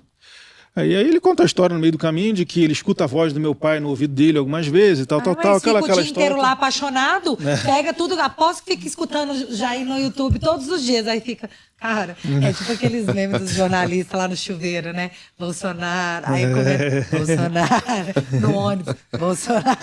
Esses caras devem ouvir a voz do seu pai mesmo. Mas assim, é preocupante que agora a gente está chegando numa eleição de vereador, onde minha rotina diária talvez seja lá, eu não posso falar onde vai ser, porque eu entendo que eu corro vários riscos. Um maluco desses, se me der uma pedrada na cabeça, o que acontece? Se ele está com a faca na mão, o que acontece? Infelizmente... Como assim o Estado não vai garantir a sua segurança? Nós temos agora um super ministro da Justiça, hein? Vai garantir a segurança de todo mundo. Ele está mais preocupado em defender outras pessoas do que as pessoas que realmente estão sendo ameaçadas. Hein? A gente viu, né, esse final de semana passado, a mídia divulgando treinamento paramilitar dentro da Maré, lá no Rio de Janeiro. Você chegou a ver isso, essas imagens? Sim, eu conversei com um amigo policial esses dias, assim. Não é novidade para ninguém que, com a interrupção das ações das polícias na favela, a tendência é você, além de se fortalecer com o armamento que não é tomado dos CACs, não, porque o CAC, em vias de regra, não usa fuzis 762, não usa uma .50, não usa uma .30. Qualquer um sabe disso. São armas extremamente caras, que no mercado negro são tão caras quanto as legalizadas, e quem cometeu um crime não compra uma arma legalizada. Ele não vai ali roubar do CAC uma .30. E pelo amor de Deus, uma .30, sem brincadeira, eu acho que vale mais de 60 mil reais para você dizer que... E você vai a qualquer morro no Rio de Janeiro hoje em dia, .30, .50, 762, você encontra balde Você encontra de centenas, a qualquer morro do Rio de Janeiro. E isso foi aflorado, sem dúvida nenhuma, com o impedimento da ação da polícia militar dentro das favelas. Então, a segurança desses marginais vai sendo tão grande a ponto de eles estarem dentro da favela treinando uma possibilidade de atuar como se uma guerra fosse. Já que a gente está falando de justiça? Não, tento por diversas vezes.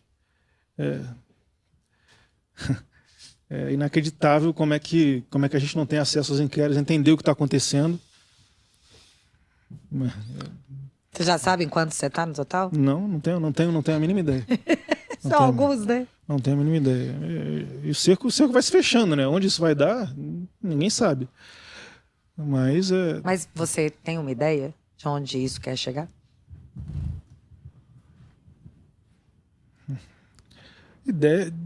A ideia é chegar no ex-presidente da República por algum motivo. Eu acredito nisso. Eu acho que eu ainda posso crer em alguma coisa. Eu acredito que a ideia é essa. E a narrativa que eles vão construir a todo momento é essa linha. E se estão dando 17 anos de prisão para uma pessoa que depredou um prédio público, tem que ser punida sim, mas transformar isso num ato terrorista, sem uma liderança, com suspeitas e provas de envolvimento, de facilitação de entrada de ministros em relação a esses vândalos dentro dos prédios públicos. E você condenar um lado de forma exemplar, como eles dizem, onde isso vai chegar, eu fico um pouco assustado de onde isso pode chegar. Isso para mim não... A Folha fez uma matéria sobre isso, você viu? Que justiça exemplar não é justiça. Você chegou a ver, eu fiquei até surpresa. Você viu? Isso é verdade. A justiça, quando ela é exemplar, ela deixou de ser justiça. A justiça tem que ser só a justiça. Exemplar significa que eu vou ser um pouquinho exagerado para provocar medo. A justiça exemplar é aquela que quer provocar medo. Então, se você só aplica a justiça está feita. A justiça exemplar é medo. A revista Veja falou essa semana sobre o que o ministro estaria questionando as pessoas que estão presas, ligando o nome Bolsonaro aos questionamentos. Mas esses questionamentos não são feitos relacionados a outras pessoas, inclusive de esquerda. Infelizmente, tem pessoas que levam para o outro lado o que só A fala, mas o que B fala não leva em consideração. Tipo a Gleisi, né? Ela pode falar o que ela quiser e o que ela ganhou com isso. Nota de repúdio. Você teve direito à nota de repúdio? Não. O meu prêmio é outro. O meu também. Daqui a pouco eu sei, tá lá, Adelina? Família.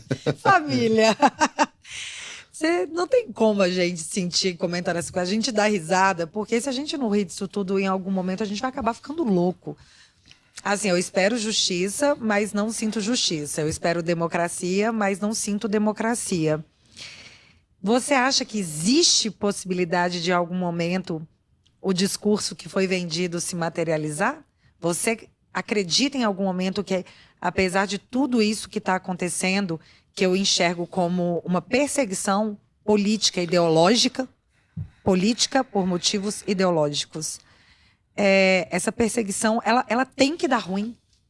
Ela não pode acabar bem. Pode acabar bem momentaneamente.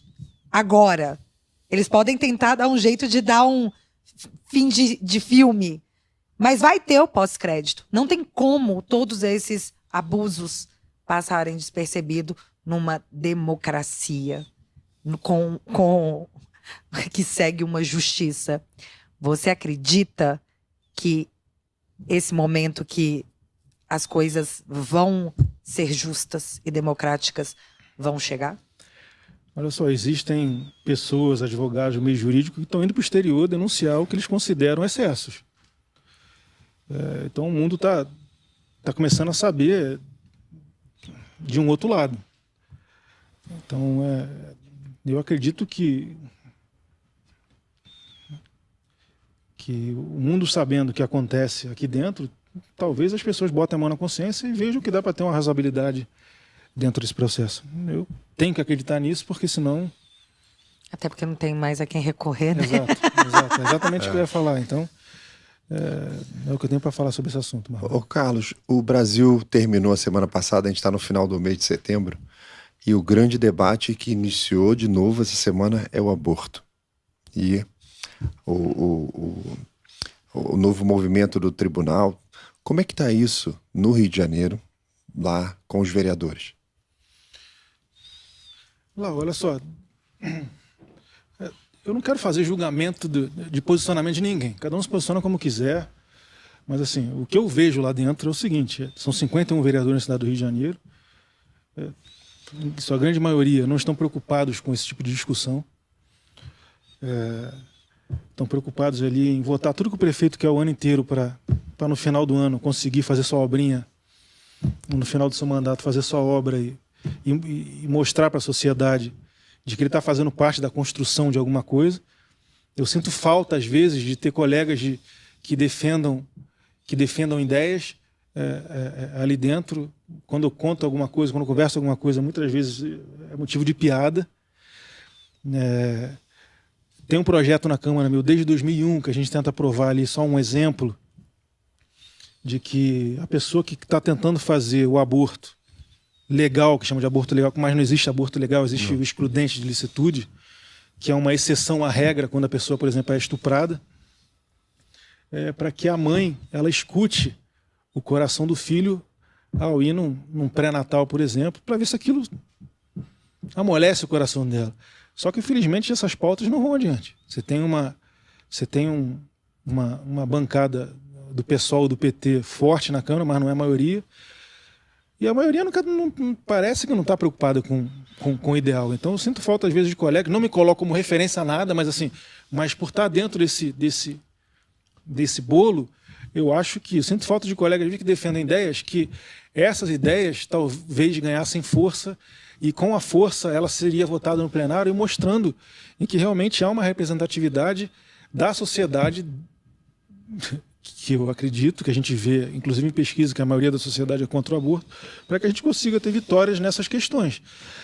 Mas, infelizmente, o fisiologismo ele toma conta do parlamento. Quanto menor é o grau de importância, eu falo assim, mas todos os poderes têm a sua importância, eu acho que equivalente, mas eu falo isso para as pessoas entenderem melhor, né? O senador, o deputado federal, o estadual, o vereador, menor é o grau de interesse ao debate de ideias. Então é muito difícil você evoluir sem ter tantos colegas para falarem sobre esses assuntos dentro da Casa Legislativa. Não só a voz sozinha ali dentro, tem outro vereador chamado Rogério Amorim, tem também às vezes ali o vereador do PP, fugiu o nome da cabeça dele aqui agora, rapaz. Fugiu o nome da cabeça dele aqui agora, mas é uma pessoa que são 2 ou 3 pessoas que votam contigo de vez em quando. Então é extremamente complicado você entrar numa batalha onde você sabe que você vai perder. Mas eu estou dando meu recado ali, espero continuar vivo para que continue dando o meu recado lá dentro, expondo minhas ideias. E espero de coração de que essa bancada aumente, porque é extremamente necessário. Os vereadores são as pessoas que estão mais próximas da sociedade. É lógico que eu entendo que alguns deles tenham que levar as suas obras a determinados locais, mesmo que não seja ele que leve, seja o prefeito, mas é extremamente importante que debatamos ideias e carece disso na segunda principal capital do país. Isso é triste, mas a gente está num momento novo novamente, que não seja eu. Existem milhares de pessoas melhores do que eu por aí, e que o brasileiro tenha consciência de que as pessoas também são importantes. Se capilarizar essa representatividade dentro do legislativo porque essas pessoas não voam os mais altos depois. Começa o vereador, vira deputado, depois vira senador. Então, mesmo que ele não tenha, mesmo que o parlamentar, ao ser eleito, ele não tenha a ver diretamente com aquele assunto, não tenha o poder de mudar, é extremamente importante você saber que aquela pessoa defende ou não defende, porque ela galga voos maiores, e aqueles voos maiores vão sim representar a ideia. Entendi, mas você acha que a gente vai ter algum tipo de renovação maior em 2024? Você acha que teremos mais conservadores, e aí que eu vou ter que colocar os liberais também, conservadores e liberais, alcançando mais cargos nessas próximas eleições, e isso é um fator que assusta bastante, porque eles não pensam em 24, eles pensam em 26. E a base que 24 pode formar? Bárbara, eu não sei se eu vou conseguir me expressar aqui. Eu vejo que não existe uma força maior do que o presidente Jair Bolsonaro politicamente atualmente no Brasil. Sim. Então, você anulando essa força, você tem sucesso no teu propósito, que é a antítese ao propósito do presidente. Você querer acreditar a outros fatores que não Jair Bolsonaro, a eleição de conservadores, eu acho um pouco difícil. Tá? Não estou falando que é impossível, não. Quem dera, se tivesse outras pessoas aí que representassem realmente o sentimento, é a coisa que eu mais desejo no mundo, porque eu não quero fazer parte de... sou pai dessa criança. Não, o que a gente mais quer é difusão de um pensamento. Mas, infelizmente, eu não vejo uma gama maior de pessoas eleitas realmente de direita porque estão partido A ou partido B. Lamentavelmente, essa é a política brasileira. Mas eu acho, sim, que o Partido Liberal vai fazer uma gigantesca bancada porque as pessoas acreditam nisso e não têm acesso a esse tipo de feeling, talvez. Então, o Partido Liberal é uma boa opção para que isso aconteça, porque, de certa forma, ele tem ali um pé do presidente Bolsonaro, e isso ajuda muito para que as rédeas sejam colocadas para que todos caminhem juntos, colocadas ou tiradas, porque todo mundo aprende tudo o tempo inteiro. Então, é complicado responder para você se a gente vai eleger mais liberais ou não, mas eu tenho certeza absoluta que a gente vai mostrar que o que tentam fazer com o presidente Bolsonaro, que é matar a única força política contra a que colocaram na presidência nas últimas eleições, se não tiver atrelado a ele, a dificuldade vai ser muito maior. Mas essa é certeza absoluta que vai ser... Que essa bancada vai ser aumentada, porque quanto mais batem nele, mais ele cresce. E que as pessoas tenham consciência. Todos nós desenvolvamos ideias de que a sociedade brasileira necessita desses posicionamentos conservadores, porque a maioria dos brasileiros às vezes são conservadores e nem sabem. Sim. Então essa discussão é bacana de acontecer. É extremamente importante de acontecer, e acredito que se a gente não ter fé, a gente não chega a lugar nenhum, né? Então, tem que ter fé, mas eu estou falando a verdade, talvez aí muitas pessoas não vão gostar do que eu estou falando, mas é o que eu considero. O ideal seria ter candidatura avulsa por aí, ordem de chegada e vamos embora. E aí as coisas seriam muito mais democráticas, né? Mas não é assim que funciona. Quem sabe um dia, né? Quem sabe um dia, nem né? um dia, cara. Você acha que nem um dia a gente vai conseguir? Eu não sei, Bárbara. Eu costumo ser um pouco cético em relação às coisas, mas eu costumo falar também que eu não sou dono da verdade. E também eu sei que eu não sou. Eu erro muito mais do que acerto. Mas eu tenho um sonho um dia de ver aí... imagina, realmente uma Câmara de Vereadores do Rio de Janeiro... Voto distrital puro, majoritário. Majoritária... isso tudo é realmente o que significa uma democracia. Recall de mandato. E não um jogo de político partidário. Sim. Já que esse jogo existe, a gente tem que jogar. Daria a verdadeira independência, né? Para os próprios parlamentares. Sim, eu também acho. Então... Na verdade, com esse movimento, você dá a independência para o povo. Porque a decisão vai para a mão do povo, né? O distrital joga tudo na mão do povo. O recall de mandato, a demissão do político é feito pelo povo também. É a democracia direta e participativa que eles falam tanto, né?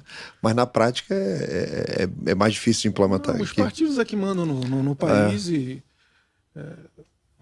não existe aquela independência toda que está escrito no papel. A gente sabe como é que funciona um pouquinho.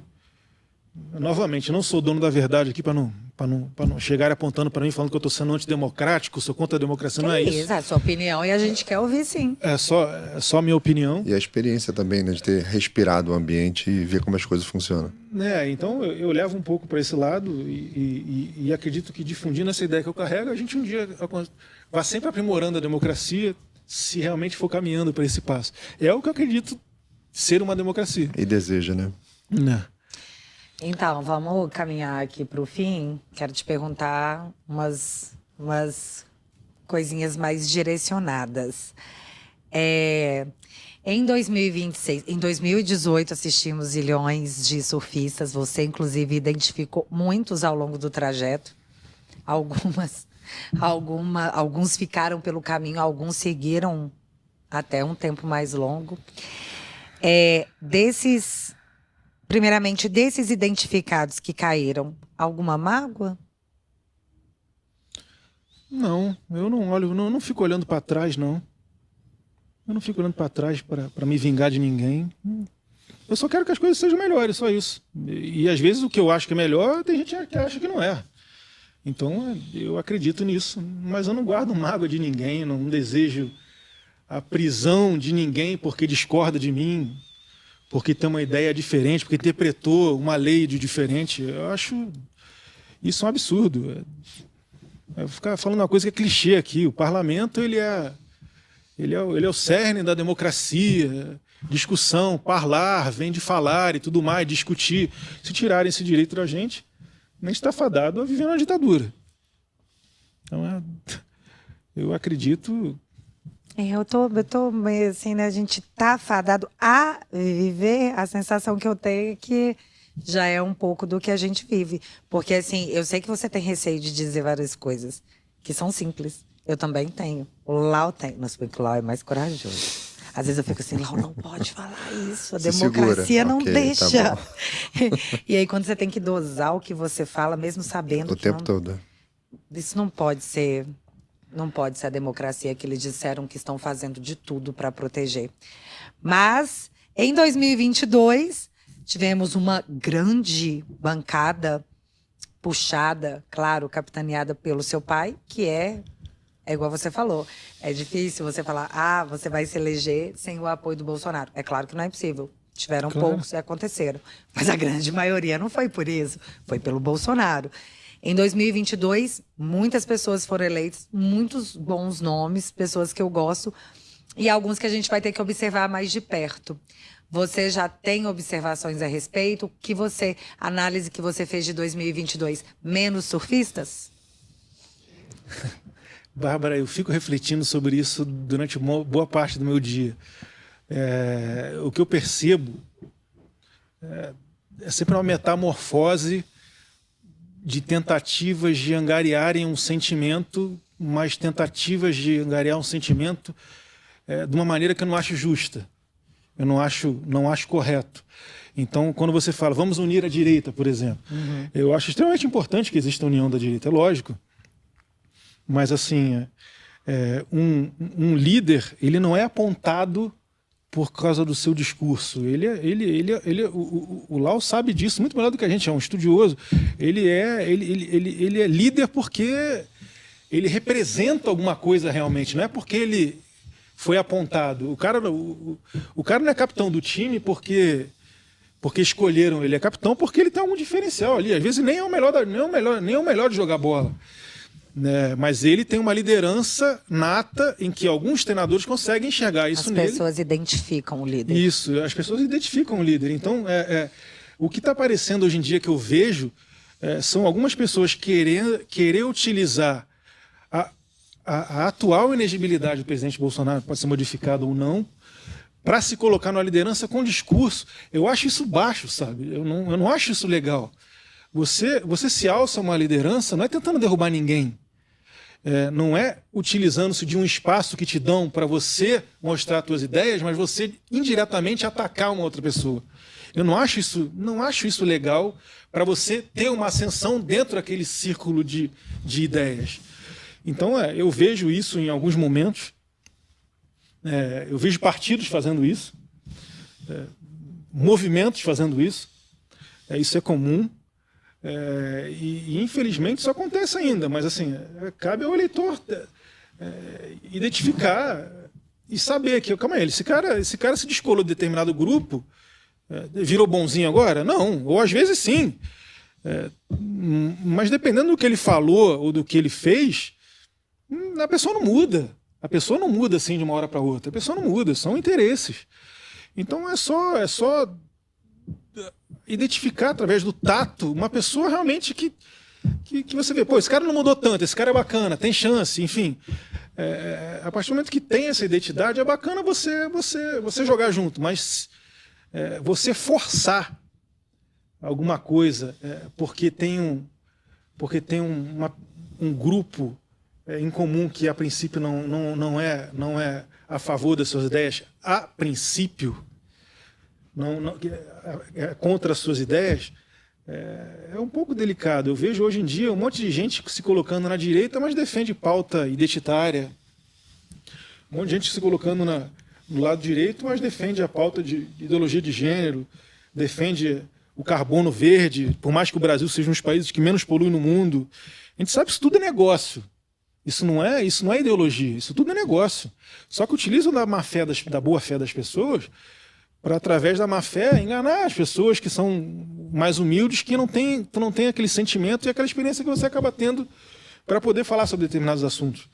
Então, é muito difícil identificar as pessoas, mas eu acho que eu já dei um punhado aqui para que as pessoas possam raciocinar. Eu odeio falar assim, eu tenho a razão, eu não quero isso.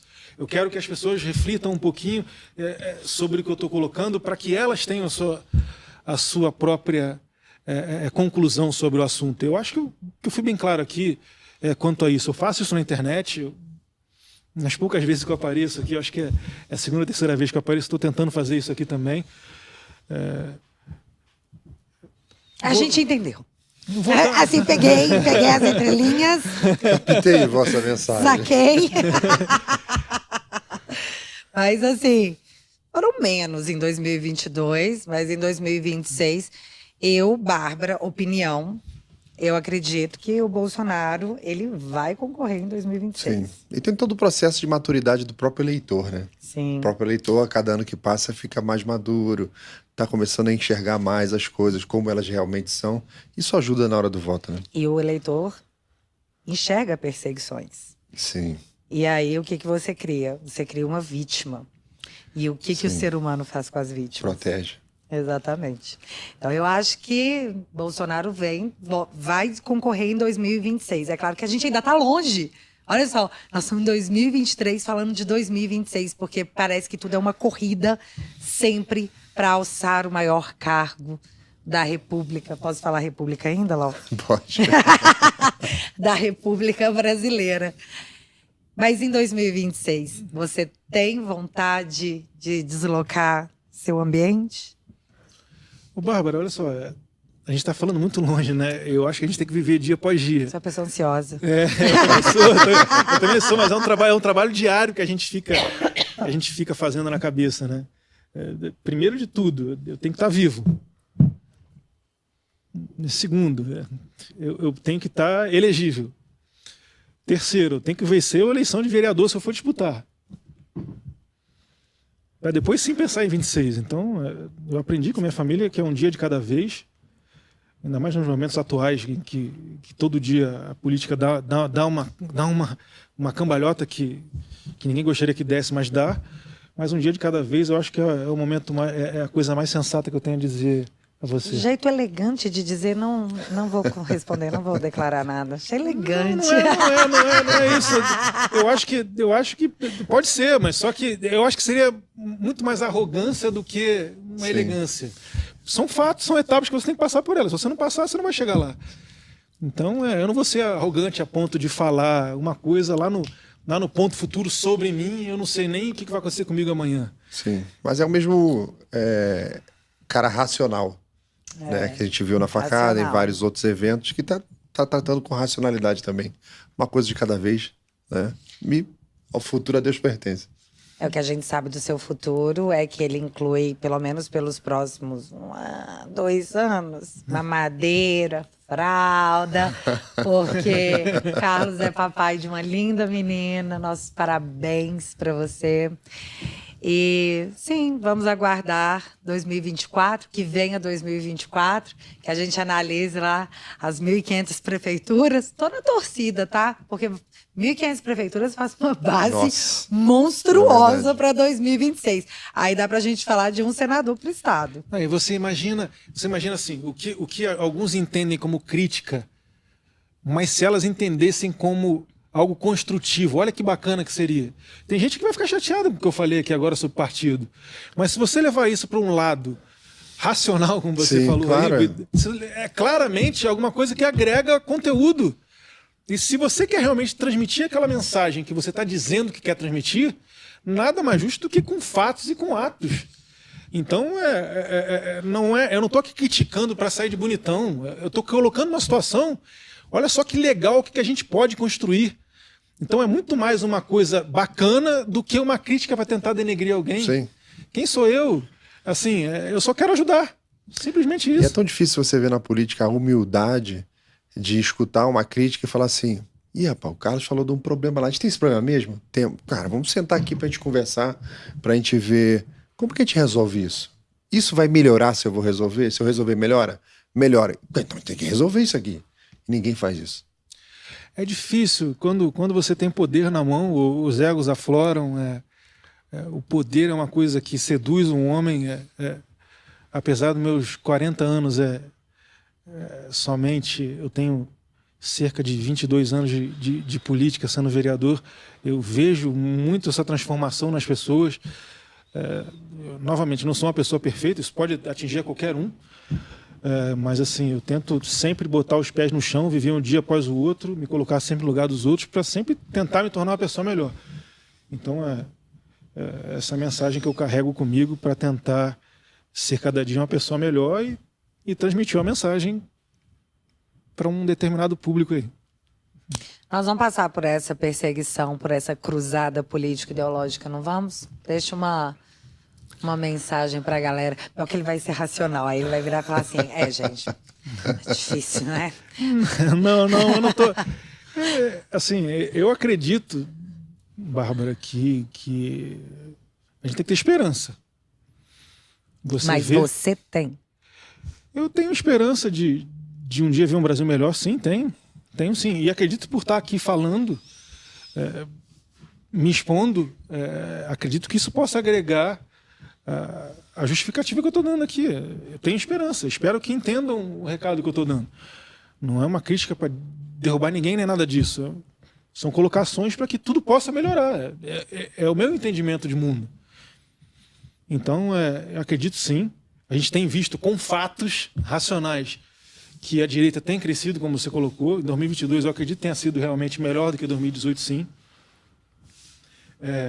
Quem sou eu para ficar julgando isso o tempo inteiro? Mas, ao meu ver, eu acredito sim que os parlamentares eles estão ganhando uma qualificação cada vez maior, até porque nós cada dia somos mais exigidos, porque o eleitor cada dia tem mais informação.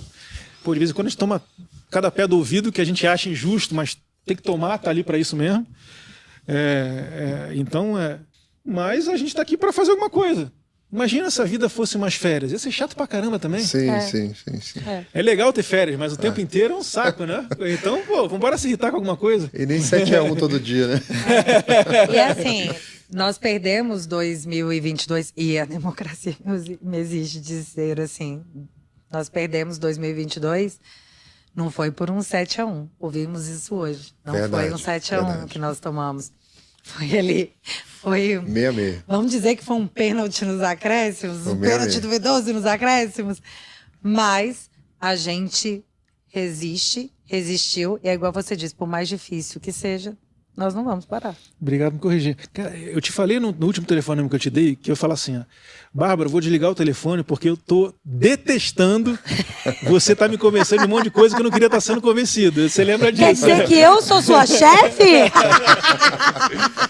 A gente tava batendo um papo ali e você como mulher mais madura do que eu, mais vivida do que eu, tava colocando situações onde falava assim, caramba, que legal, é verdade, ela tá com razão, quem não tá com razão sou eu. E às vezes você não ter razão é detestável, né? Mas ainda bem que existem as mulheres que são mais inteligentes que a gente, que nos dão luzes. É verdade. Você não pode falar isso não, você tá saindo do seu papel de machista que a mídia te deu. Você vai fazer um gentleman desse, gente, o Carlos é um gentleman, vocês não têm noção. Então assim, você não tá contribuindo com o estereótipo que a mídia colocou em você. Mais uma fake news, né? Não, minha mãe se esforçou muito para nos educar, ela largou faculdade, largou estudo para cuidar dos 3 animais lá dentro de casa, 3 escadinhas, né? E e graças a Deus, chamo ela de minha velha, como eu chamo meu pai de meu velho, eles existem e nos ensinaram tudo o que nós aprendemos. Eu só tenho a agradecer a eles ser a pessoa que eu sou, com todos os defeitos, muito mais defeitos do que qualidades, mas estamos no jogo. Acho que a gente tem chance de sucesso, sim. Vamos embora. Não, acho que a gente já foi. A gente ainda tá aqui, né? Você tá dirigindo o carro. Estão cansados, gente? Estão, nós vamos continuar. Muito obrigada por isso, porque é importante. Porque, assim, é muito cansativo para mim a gente ficar sempre pensando: nossa, essa semana que a PF vem, pelo quê? Não sei. Tá precisando de um motivo? Não sei se você sente isso.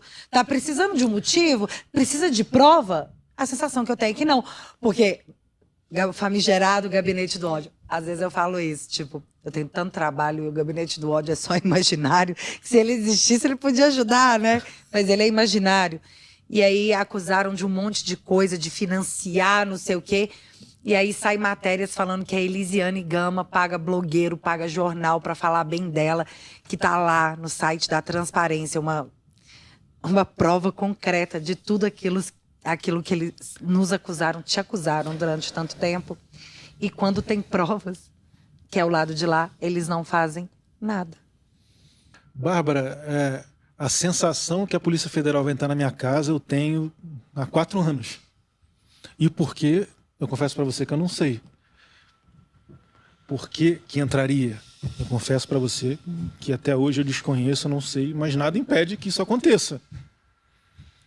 Mas é uma coisa que é uma guerra psicológica que fazem conosco. Não digo a Polícia Federal não, tá? Mas talvez a imprensa fomente isso. Alguns setores, algumas pessoas fomentem isso o tempo inteiro para exatamente tirar a tua tranquilidade, a tua paz, porque isso faz parte. Não do jogo de pessoas decentes, mas de pessoas indecentes, para tirar a tranquilidade do seu dia a dia ou a normalidade do seu dia a dia diante do seu bem-estar psicológico, né? Mas todo dia a gente pensa, caramba, será que a Polícia Federal vem na minha casa aqui hoje? E por quê? Não tem como a gente não ficar incomodado com isso, né? É para amedrontar. Quando ele te amedronta, quando você sente medo, você se retrai. E aí você para de dar o melhor de si. E o que eles não querem é que você dê o melhor de si, porque você ajudou na campanha do seu pai. E como eles disseram quando eles te perguntaram na Polícia Federal, né? Como é que você consegue esse engajamento todo? Eu falei que eu só devo ser um otário com um coração gigante que ama o pai. Eu falei mais ou menos com essas palavras, não foram com essas palavras, porque eu pedia a permissão para falar desse jeito, e foi me dada a permissão, porque eu tenho total respeito, uma mulher fazendo questionamento na minha frente, eu falei, a senhora permite e tudo mais, e foi mais ou menos nessa linha que eu falei, e terminei daquele jeito a colocação, mas é uma coisa que mexe com a cabeça de todo mundo, né? Você fica preocupado com a sua filha. Sim. Você fica preocupado com uma pessoa que você está tendo um relacionamento. Você fica preocupado com tudo. Você fica preocupado com a amizade. Será que eu vou poder conversar com aquela pessoa ou não? Será que eu vou poder ligar por lá para bater um papo ou não? Porque qualquer coisa que eu fale, qualquer linha que seja colocada aqui, pode ser interpretada de um jeito... Pegou meu celular, não sei. Às vezes eu estou brincando com um colega meu, xingo um colega meu que... Sei lá, eu xingo um colega meu e aí já falo que eu estou xingando uma outra pessoa que às vezes tem um nome igual. Não sei. Pode surgir qualquer coisa se o cara pegar meu celular.